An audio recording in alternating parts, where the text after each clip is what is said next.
Friends, आज के इस वीडियो में हम नया टॉपिक शुरू करते हैं जिसका नाम है सरफेस केमिस्ट्री या पृष्ठ रसायन। ठीक है, तो नाम से ही पता है सरफेस पे जितना भी काम होगा, ठीक है, वही यहाँ पे हम लोग पढ़ेंगे। ठीक है, तो जैसे एक हम एग्जांपल अगर ले लें, जैसे मान लीजिए ये किसी भी चीज़ की एक सरफेस है, ठीक ना, ये कोई एक सरफेस हम ले लेते हैं, ये हमने कोई एक सरफेस यहाँ पे ले लिया। ठीक है, अब आप देखें इसको ऐसा, अगर हम एक एग्जांपल आपको ले लेते हैं, जैसे ये है, ठीक है, ये बुक है, तो ये बुक के अंदर भी तो बहुत सारे पेजेस हैं, ये सारी चीज़ें पेजेस हैं। ठीक है, हमको इससे मतलब नहीं है, हमको क्या चाहिए, जितना भी काम इस सरफेस पे होगा, ठीक है, जितना भी काम इस किताब की सतह पर होगा वही हम यहाँ पे देखेंगे। ठीक है, तो कैसे हम लोग बोलेंगे, हम लोग बोलेंगे कि रसायन विज्ञान की वह शाखा, ठीक है, जिसमें किसी भी पदार्थ के सतह पर होने वाले अभिक्रियाओं को या जो चेंजेस हैं, जो परिवर्तन है, उनको हम पढ़ते हैं, उसको हम क्या बोलते हैं, पृष्ठ रसायन या सरफेस केमिस्ट्री। तो इंग्लिश में कैसे बोलेंगे, the branch of chemistry that deals with the surface phenomena. ठीक है, सारी चीज़ें सरफेस पे हो रही हैं, अंदर से हमको मतलब ही नहीं है। ठीक है, ये सारी चीज़ें हम यहाँ पे देखेंगे। ठीक है, तो अगर मान लीजिए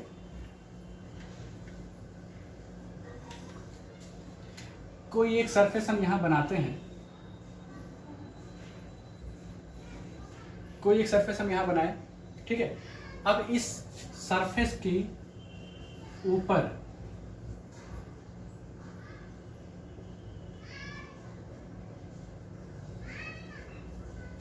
इस सरफेस के ऊपर, इस सतह के ऊपर कोई और चीज आके चिपक जाए। ध्यान से समझिएगा, इस सरफेस के ऊपर, इस सतह के ऊपर कोई और चीज आके चिपक जाए। जैसे मान लीजिए ये मार्कर है, ठीक है, अगर आप इसका कैप वगैरह बंद कर रखे हैं, इसको धूल में आप डुबा दें, ठीक है, धूल में ऐसे लगा दें, तो जो धूल है वो इसके सरफेस पे सिर्फ लगेगी। धूल कहाँ लगेगी, सरफेस पे लगेगी, अंदर तो धूल जाएगी नहीं। ठीक है, अंदर क्या होगी, धूल जाएगी नहीं। ठीक है, तो इस प्रोसेस को हम लोग बोलते हैं एडजॉर्प्शन। क्या बोलते हैं, एडजॉर्प्शन, या हिंदी में बोलते हैं अधिशोषण। और परिभाषा कैसे देंगे, डेफिनेशन क्या होगी, ध्यान से देखेंगे, the accumulation of particles on the surface of an other substance. ठीक है, किसी पदार्थ का किसी दूसरी पदार्थ की सतह पर, ठीक है, चिपकना या जुड़ जाना क्या कहलाता है, अधिशोषण कहलाता है। अधिशोषण की खास बात क्या है, सारा काम सतह पर होगा। ठीक है, ध्यान देंगे, सारा काम क्या होगा, सतह पर होगा। अगर इस मार्कर को हम नीचे गिराते हैं, इसमें धूल लगती है, तो ऐसा नहीं है कि इस मार्कर के अंदर भी धूल चली जाएगी। समझ में आ रहा है ना, इस मार्कर के अंदर धूल नहीं जाएगी। धूल कहाँ रही, सिर्फ इसकी सतह पर है, इसकी सरफेस पे रही। ठीक है, तो इसी को हम बोलते हैं एडजॉर्प्शन। तो क्या है एडजॉर्प्शन, कैसा प्रोसेस है, अधिशोषण क्या है, अधिशोषण है कि किसी एक पदार्थ का किसी दूसरी पदार्थ की सतह पर चिपकना क्या कहलाता है, अधिशोषण कहलाता है, किसी तरीके से जुड़ जाए। ठीक है, the accumulation of particles on the surface of another substance is called adsorption. ठीक है, आपने एक और चीज पहले पढ़ रखी थी, वो क्या थी, एब्जॉर्प्शन। आपने पहले पढ़ रखा था एब्जॉर्प्शन, इसको हिंदी में बोलते हैं अवशोषण। ठीक है, अवशोषण बोलते हैं एब्जॉर्प्शन। एब्जॉर्प्शन को आप ऐसे समझिए, जैसे एक एग्जांपल लेते हैं, एक बहुत आसान सा एग्जांपल, आप एक चौक लीजिए। ठीक है, आप एक चौक लीजिए, चौक को अगर आप इंक में डुबाते हैं, कोई एक नीली स्याही या काली स्याही जो भी आप लेना चाहें उसको डुबाइए। ठीक है, चाक को डुबाइए, निकाल लीजिए। आप देखेंगे अगर आप चाक को नीली स्याही में डुबा रहे हैं तो चाक की सरफेस पे पूरा नीला रंग आ जाएगा। ठीक है, चाक की सरफेस पे पूरा नीला रंग आ जाएगा। ठीक है, तो जो नीला रंग है, जो इंक है, उसका क्या हुआ, अधिशोषण हुआ। ठीक है, उसका अधिशोषण हुआ, क्यों, क्योंकि वो आपको सरफेस पे दिख रहा है। और अगर आप चौक को तोड़ें तो चौक क्या होगा, अंदर से भी गीला होगा, लेकिन अंदर नीला रंग आपको नहीं दिखाई देगा। ठीक है, आप इस प्रैक्टिकल को, इस एक्सपेरिमेंट को आसानी से कर सकते हैं। आप इसको देखिएगा, क्या कहा हमने, आप एक चॉक लीजिए, उसको इंक में डुबाइए। इंक में डुबाने के बाद आपको क्या मिलेगा कि सरफेस पे, चॉक की सरफेस पे नीला रंग आपको दिखाई देगा, और नीले रंग का इंक का क्या हुआ है, अधिशोषण, एब्जॉर्प्शन हुआ है। लेकिन जब आप चॉक को तोड़ेंगे, चॉक अंदर से आपको गीला तो दिखाई देगा, पर आपको वहाँ पे ब्लू कलर या नीला रंग नहीं दिखाई देगा। तो वो जो गीला है चॉक अंदर से जो गीला आपको दिखाई दे रहा है वो क्या है, वो वाटर है ना भाई, इंक है तो उसमें पानी मिला होगा। ठीक है, तो यहाँ पे पानी क्या है, पानी बिल्कुल अंदर चला गया है, बल्क में चला गया है, ठीक ना, पूरा उसके अंदर चला गया है। ठीक है, तो पानी का यहाँ पे क्या हुआ है, अवशोषण हुआ है। ठीक है, एब्जॉर्प्शन हुआ है।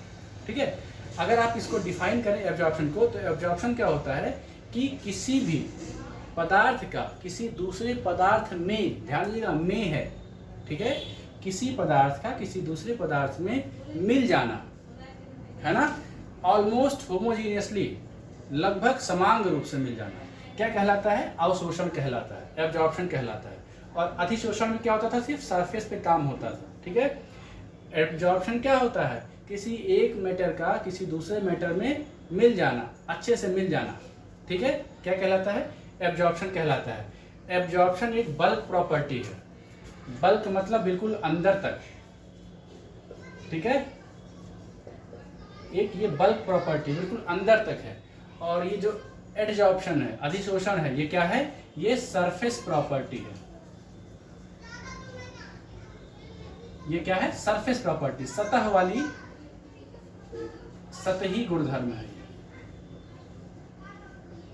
ये क्या है, सतही गुणधर्म यहाँ पे दिखाई दे रहा है आपको। ठीक है, चलिए,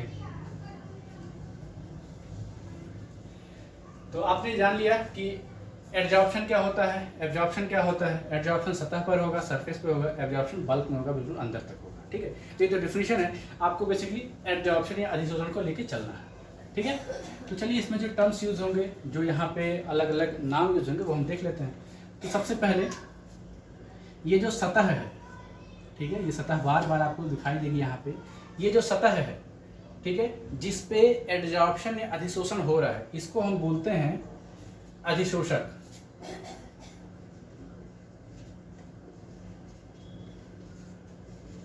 इसको हम क्या बोलते हैं, अधिशोषक, इंग्लिश में एडजॉर्बेंट। जिस पे एडजॉर्प्शन होगा, जिस सतह पर अधिशोषण होगा, वो क्या कहलाएगा, अधिशोषक कहलाएगा। और जिसका एडजॉर्प्शन होगा, ठीक है, जैसे मान लीजिए यहाँ पे गैस पार्टिकल आके रुक जाते हैं, जैसे मेरे हाथ पे बहुत सारे गंदगी यहाँ पे होगी, बहुत सारे डर्ट पार्टिकल्स यहाँ पे होंगे। ठीक है, तो जो डर्ट पार्टिकल्स हैं, ठीक है, वो आके एडजॉर्ब हो रहे हैं, ठीक है, वो आके अधिशोषित हो रहे हैं। तो ये जो अधिशोषण हुआ है, किसका हुआ है, डर्ट पार्टिकल्स का, धूल के कणों का। तो धूल के कण क्या कहलाते हैं, धूल के कण जिनका अधिशोषण होता है, ठीक है, जिनका अधिशोषण होता है, जिनका एब्जॉर्प्शन होता है, उसको हम बोलते हैं अधिशोष्य बोलते हैं, इंग्लिश में एड्सॉर्बेट। ठीक है, एक बार फिर से देख लेते हैं। जिस सरफेस पे एब्जॉर्प्शन होता है, जिस सतह पर अधिशोषण होता है, उसको अधिशोषक बोलते हैं। और जिस भी पदार्थ का अधिशोषण हो रहा है, एब्जॉर्प्शन, और उसको हम बोलते हैं अधिशोष्य या एड्सॉर्बेट। ठीक है, क्लियर हो गया। चलिए, अब अधिशोषण दो प्रकार के होते हैं।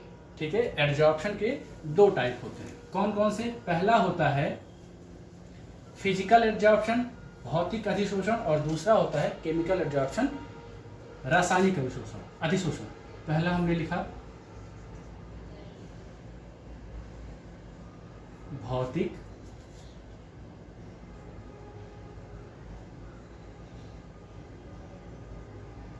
अधिशोषण, क्या बोलते हैं इसको, फिजिकल एब्जॉर्प्शन। और दूसरा होता है रासायनिक अधिशोषण, केमिकल एब्जॉर्प्शन। ठीक है, तो बारी बारी से इनको देखते हैं। सबसे पहले देखते हैं हम लोग फिजिकल एब्जॉर्प्शन, इसको सुन लेके चलते हैं।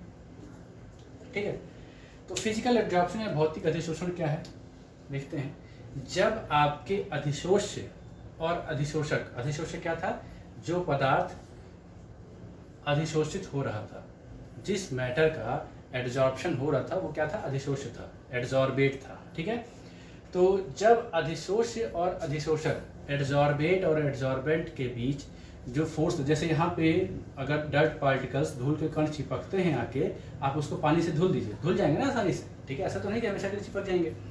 तो उन पार्टिकल्स एड्जॉर्बेट और एड्जॉर्बेंट के बीच जो फोर्स है वो बहुत वीक है, वान डर वाल फोर्स। ठीक है, जब अधिशोष्य और अधिशोषक के बीच वान डर वाल बल काम करता है तो उसको हम बोलते हैं भौतिक अधिशोषण या फिर फिजिकल एड्जॉर्प्शन। ठीक है, तो भौतिक अधिशोषण क्या होता है? भौतिक अधिशोषण में जो आपका एड्जॉर्बेट है, एड्जॉर्बेट और एड्जॉर्बेंट, ठीक है, बोलते हैं इसको अधिशोष्य और अधिशोषक।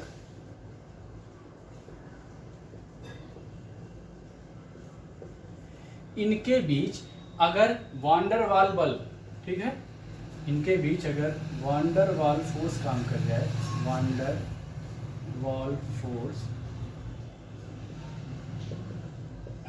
वान डर वाल बल काम करे तो क्या कहलाता है? भौतिक अधिशोषण। ठीक है, ऐसा एड्जॉर्प्शन जिसमें एड्जॉर्बेट और एड्जॉर्बेंट के बीच वान डर वाल फोर्स काम करता है, ये बहुत वीक होता है, बहुत कमजोर होता है, तो क्या कहते हैं उसको हम? Physical adsorption. ठीक है, और जो दूसरा आपका है केमिकल एड्जॉर्प्शन, रासायनिक अधिशोषण, यहाँ पर एड्जॉर्बेंट और एड्जॉर्बेट के बीच एक केमिकल बॉन्ड बन जाता है। ठीक है, यहाँ पर रासायनिक अधिशोषण के केस में, केमिकल एड्जॉर्प्शन के केस में क्या बनता है? केमिकल बॉन्ड बन जाता है। ठीक है, एक रासायनिक बंध का निर्माण हो जाता है। ठीक है, एक रासायनिक बंध का निर्माण हो जाता है।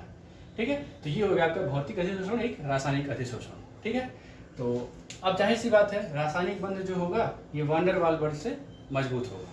ठीक है, जब आपका अधिशोष्य और अधिशोषक के बीच क्या काम करेगा? रासायनिक बल काम करेगा, तो अधिशोष्य और अधिशोषक को अलग कर पाना मुश्किल काम है। ठीक है, तो वहाँ पे क्या काम करेगा? ये जो अधिशोषण है, ये जो रासायनिक अधिशोषण है, ये थोड़ा सा ज़्यादा परमानेंट वाला करेक्टर रहेगा इसमें। ठीक है, ये थोड़ा सा ज़्यादा मजबूत होगा, और ये क्या है? थोड़ा सा कम मजबूत है। जैसे अगर आप कहीं भौतिक अधिशोषण हुआ है, भौतिक अधिशोषण इन द सेंस जैसे हाथ पे आपकी धूल लगी, आप इसको झाड़ दीजिए। ठीक है, झाड़ दिया। रासायनिक अधिशोषण बहुत मुश्किल होता है अलग कर पाना। जैसे मान लीजिए ये प्लेटिनम की आपकी सतह है, ठीक है, और इसी प्लेटिनम की सतह पे अगर नाइट्रोजन और हाइड्रोजन आके चिपक गए हैं तो आप प्लेटिनम की सतह को झाड़ते रह जाइए, प्लेटिनम को आप ऐसे हवा में हिलाते रह जाइए। ठीक है, तो ये क्या कहते हैं? अलग नहीं होंगे। ठीक है, ये क्या होंगे? अलग नहीं होंगे यहाँ। ठीक है, तो यहाँ पे क्यों नहीं अलग हो रहे हैं? क्योंकि यहाँ पे रासायनिक बल काम कर रहा है। यहाँ पे अधिशोष्य और अधिशोषक के बीच, एड्जॉर्बेट और एड्जॉर्बेंट के बीच एक केमिकल बॉन्ड बन चुका है। ठीक है, अच्छा एक और चीज़, अगर एड्जॉर्प्शन हो रहा है तो एड्जॉर्प्शन में क्या होता है कि अधिशोष्य और अधिशोषक जुड़ जाते हैं, एड्जॉर्बेट और एड्जॉर्बेंट जुड़ जाते हैं। लेकिन अगर कहीं अधिशोषण हो चुका है, कहीं पे अधिशोषण हो चुका है, एड्जॉर्प्शन हो चुका है, और उसके बाद क्या हो रहा है कि अब अधिशोष्य और अधिशोषक अलग हो रहा है। ठीक है, जैसे मान लीजिए यहाँ पे ये हाथ की सतह क्या है? आपका अधिशोषक है, एड्जॉर्बेंट है, और जो इसके ऊपर धूल के कण हैं, जो डर्ट पार्टिकल्स हैं, वो क्या है? अधिशोष्य हैं, एड्जॉर्बेट है। इन यहाँ पे अधिशोषण हो चुका है, एड्जॉर्प्शन हो चुका है। आप इसको हाथ को झाड़ दीजिए, धूल के कण, डर्ट पार्टिकल्स अलग हो गए, किससे? एड्जॉर्बेंट सरफेस से। तो अधिशोषण का उल्टा क्या होता है? अधिशोषण का उल्टा होता है विशोषण। ठीक है, ये चीज छूट जा रही थी, इसको बोलते हैं डिसॉर्प्शन।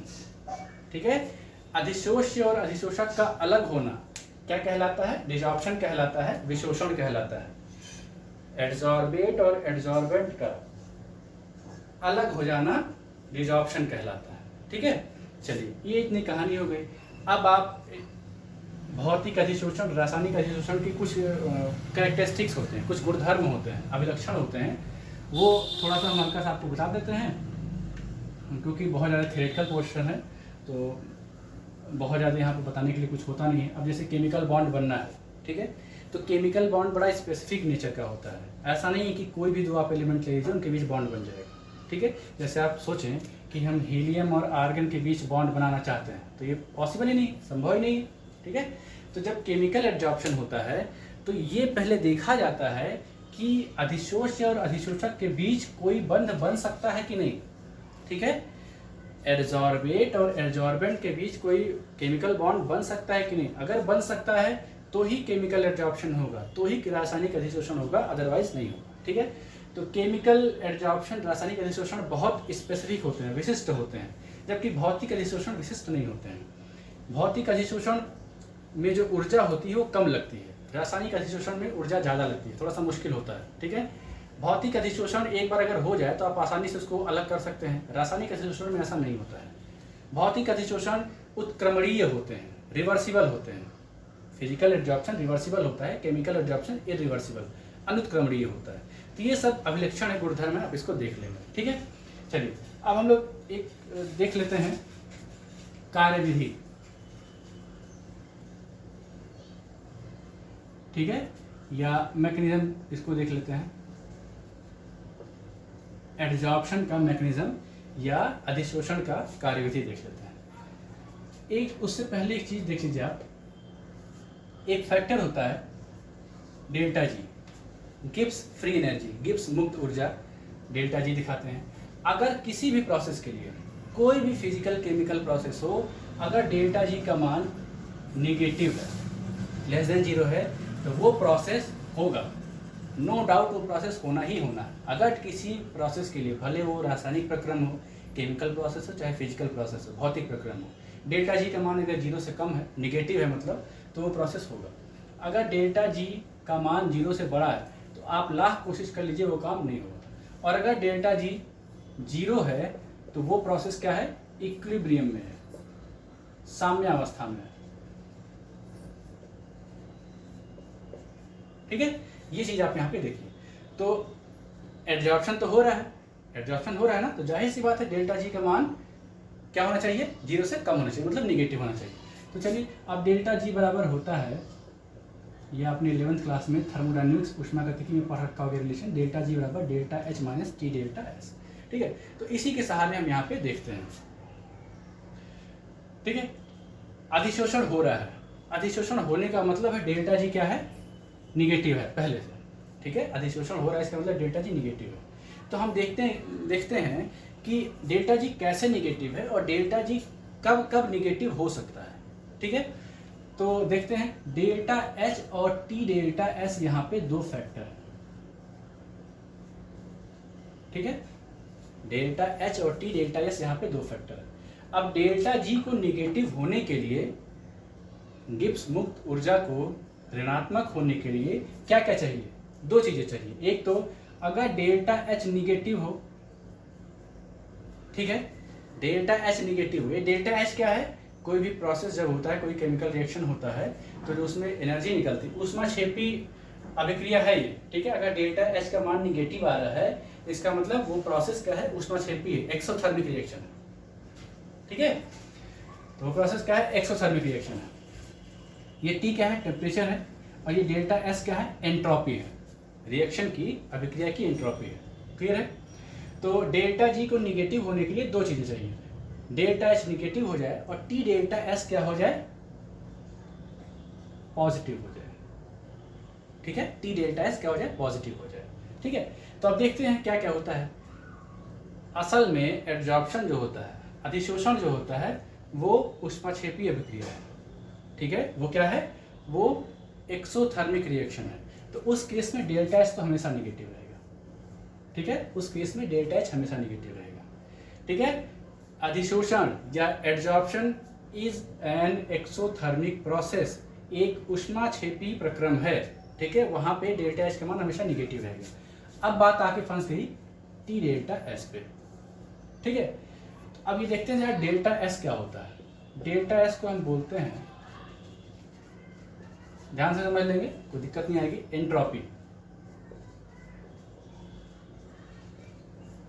ठीक है, डेल्टा एस क्या है, एंट्रोपी है।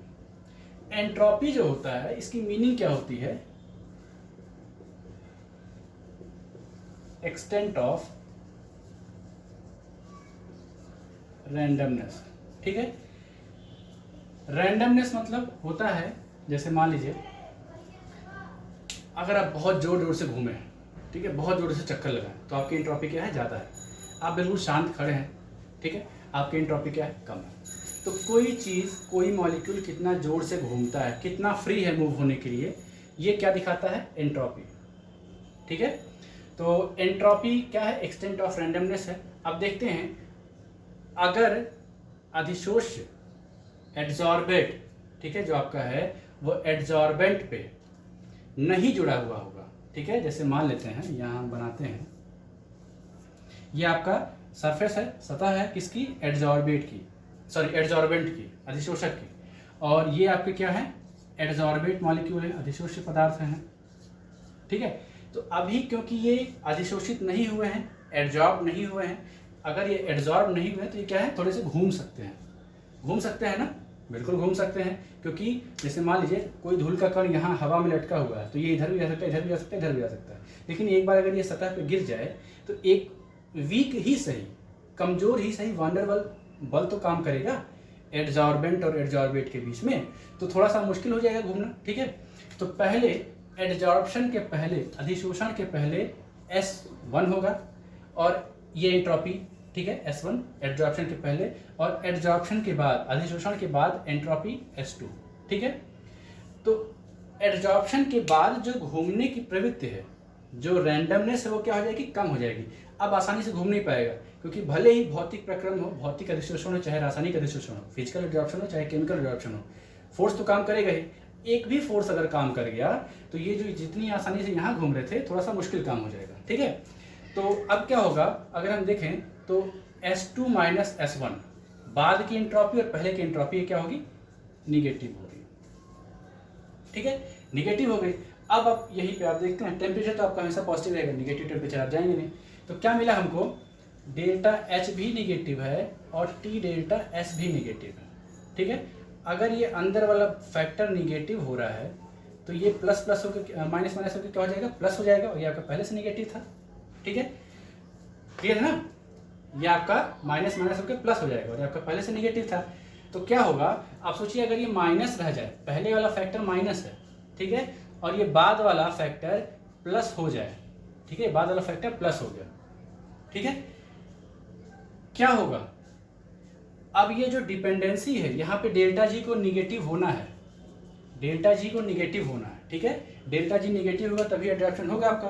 तो डेल्टा जी को निगेटिव होने के लिए क्या चाहिए भाई, आपकी तो एंट्रोपी हमेशा घटेगी, एंट्रोपी तो हमेशा घटेगी, ये जो T डेल्टा S है ये हमेशा निगेटिव होगा, और ये निगेटिव तो आगे का माइनस इसको पॉजिटिव बना देगा, ठीक है।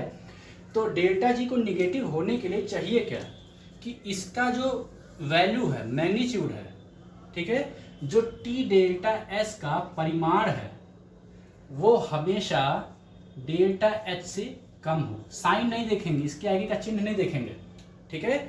T डेल्टा S का परिमाण डेल्टा H से कम हो, T डेल्टा S का मैग्नीट्यूड डेल्टा H से कम हो, ठीक है, तभी आपका डेल्टा जी निगेटिव होगा। हम एक एग्जांपल ले लेते हैं, मान लेते हैं डेल्टा H आपका क्या हो जाए, -40, ठीक है, और डेल्टा T डेल्टा S जो आपका फैक्टर है, T डेल्टा S वो आपका हो गया -20, ठीक है। आप डेल्टा जी निकालिए, डेल्टा जी बराबर हो जाएगा delta H minus T delta S, delta H -40 और ये माइनस -20, -40 + 20, माइनस आए ना आंसर। हमको ये वैल्यू से मतलब नहीं, आगे जो माइनस साइन लगा है ना, इससे हमको मतलब है, ठीक है। तो क्या है, डेल्टा जी को निगेटिव होने के लिए जो T डेल्टा S है, ये जो बाद वाला फैक्टर है, इसकी वैल्यू, इसका जो मैग्नीट्यूड है वो क्या होना चाहिए, डेल्टा H से छोटा होना चाहिए, और तभी आपका एड्जॉर्प्शन हो पाए।